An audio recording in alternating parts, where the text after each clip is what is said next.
moving on to Darren Pilling. Darren is a member of the RMT. If you ever want to know if there's a strike going on, you just look for a man with a white beard, and there he is. He also on the picket line this morning. He showed some talent in his singing abilities, and I said I would mention that. But he's also regional secretary of the RMT. So, Darren, over to you. I'm not singing tonight. Bad enough following all them magnificent speakers without you asking me to do something which I'm not very good at, which is sing. I'm just trying to gather my thoughts, to be perfectly frank. And Jonathan, I know you're trying to translate this, so forgive me if I go a little bit too fast, because I'm quite angry. Listening to Glenroy, he reminds me of all the events within the country that have been going on, where they're trying to take away all our rights, all our terms and conditions, protections within the workplace, steal our pensions, put our comrades, brothers and sisters onto welfare because they want to reduce the number of people employed within the industry. So that makes me angry. And then I listen to people like Danny who's talking about things that are going on in the hospitals, seeing how passionate he is, and thinking of my daughter who's currently doing a nursing associate, who's actually been on a placement in such a facility, and she comes home and tells me the same things, that staff are being assaulted on a regular basis, and it's all down to the fact that it's not properly funded. So trying to gather me thoughts and not get too emotive about something which I care passionately about, I'd like to say it's my belief we're at a pivotal time within the movement in socio-economic history, if I may be so bold to say. And that's what's driving me at the moment. But it's not the first time that the movement's been at such a point in history. It keeps popping up every couple of decades. And it's up to us to grasp the opportunities that are presented to us by that. It's my belief, capitalism is a busted flush. It's bankrupt, and its inadequacies were exposed during the COVID pandemic. The horrible experiences of seeing people not being able to go sick when they were testing positive because they couldn't get sick pay off their employer, normally low-paid employees such as cleaners and Glenroy was talking about before. And it just basically dispelled the myth that capitalism works, because it doesn't. Because they all capitalists apparently hate taxes, but the minute their world or their world order came under threat, what was the first thing they asked for? They wanted money. They wanted money to bail out their businesses.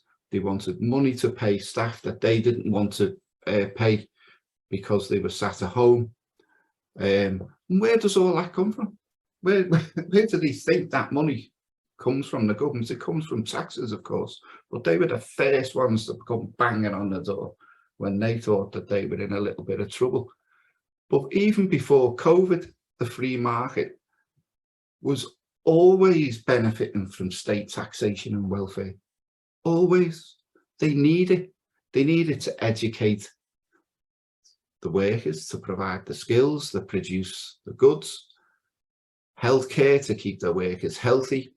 They need it to fund the transport system that I work in. I'm a train guard in the north of England, in order to not only move their employees but also their goods as well.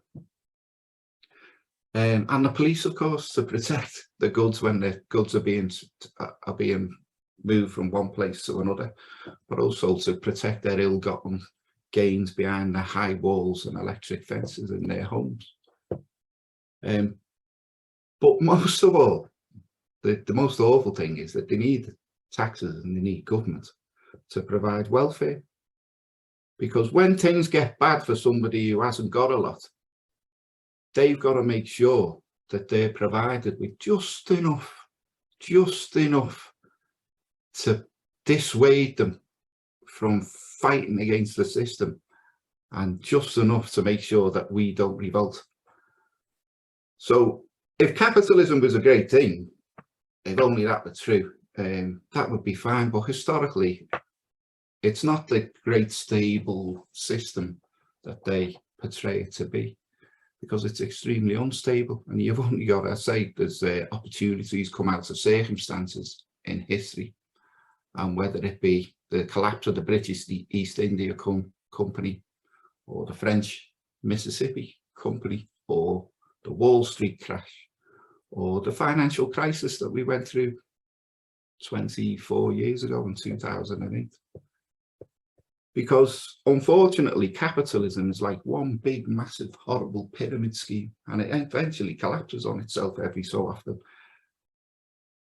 And they want it to collapse because they then, as businesses and wealth is destroyed, the bankers and the leeches can feed off the remains in order to start growth again and to start making more and more money. Now, trade unions in the UK have always provided an anecdote, or we've attempted to provide an anecdote to those excesses. And the free market has essentially waged war upon us since 1979, when Thatcher came to power. Unions have been attacked. We've had our hands bound as tightly as they possibly can. And the organisations have been demonised to the extent that it's very difficult to organise within the UK these days. But we persevere. We persevere because we have to. We believe in what we're doing, and we care. But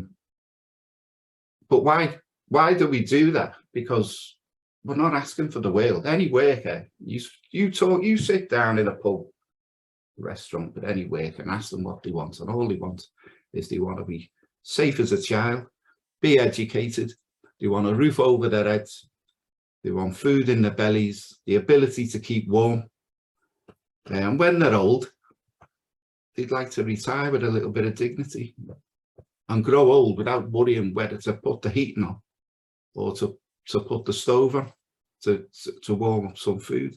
So it's not an awful lot to ask for.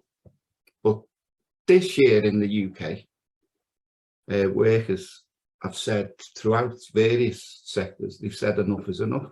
Now, in my own industry, Glenroy mentioned, they're asking us to close every ticket office.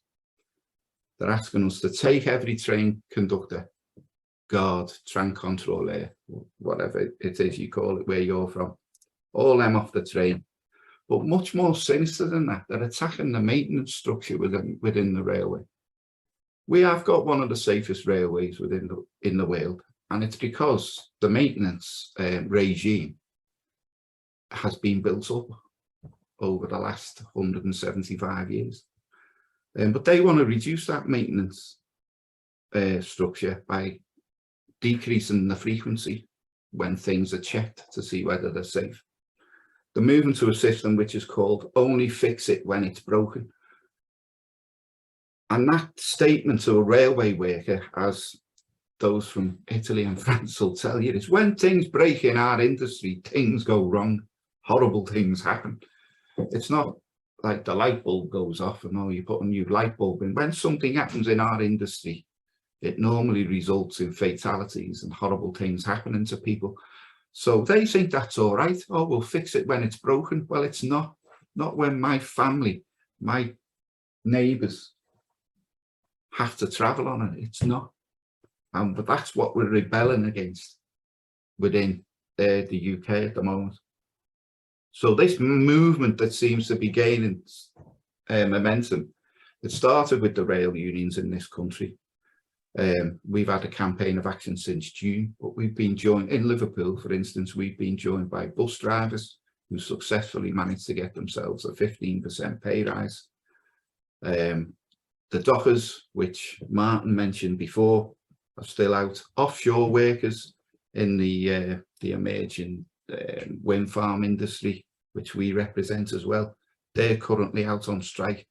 Currently balloting as civil servants, health service workers, teachers, lecturers. I believe the fire service are not particularly happy with their employer, and it's gaining more and more and more momentum.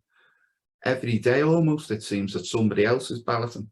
Now it's mainly about pay, but on the railway it's also about job security, it's about pensions, and it's about safety. It's always about safety on the railways. We get a fair day's pay for a fair day's work. We accept that, but we want it to remain that way, because then we can fight for things like safety as well. So while we've been doing all this, we've been watching these governments implode on themselves, and I've seen people laughing. Well, I don't find it very funny, to be perfectly honest with you, because I've got members who are losing pay, and we don't even know who to negotiate half the time because they're too busy fighting against each other. So what I'm trying to say is, we've been convinced over the decades that to say that capitalism is wrong is a horrible thing to say, and we should be frightened of saying it.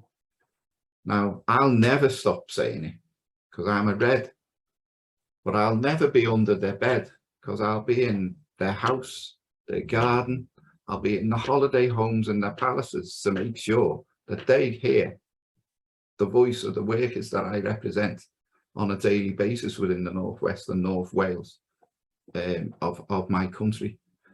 So that basically is where I'm up to. The RMT have taken a pledge in our constitution. It mentions, we have the audacity to mention the word socialism, that we believe in a socialist society, and that's in our constitution. And that's why I'm proud to be an RMT member, and I'm proud to stand alongside all our members on their picket lines, because we, at this time, this pivotal time in the history of this planet, the most important thing, the environment, forget everything else, we'll think about the environment. Without an integrated transport network, you're never going to meet your carbon reduction targets. Forget it. You might as well forget it, because you need public transport to make sure that you hit things like that. So there's so many things that we need to fight for, but we in the RMT refuse at this time to be meek, and we refuse to be poor anymore. We will not have it, and we choose to fight. And we choose to fight because united we'll bargain, divided we will beg, and we refuse to beg. So I'm here to express solidarity on behalf of the RMT to everybody who's here this evening. Thank you.